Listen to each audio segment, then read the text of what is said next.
Hey guys, Bryce Kendrick here, Force Turbos. We're showing you the difference between a stock Polaris Boost intake tube, super flimsy, how many pounds it takes to collapse this versus with a boost band. We got it on our scale here. Here we go.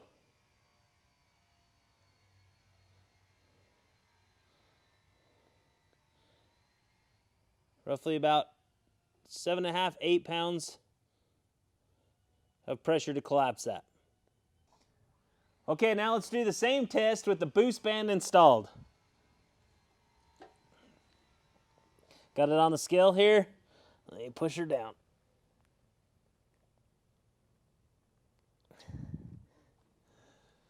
There you go. Check us out at forceturbos.com. Super cheap, super efficient.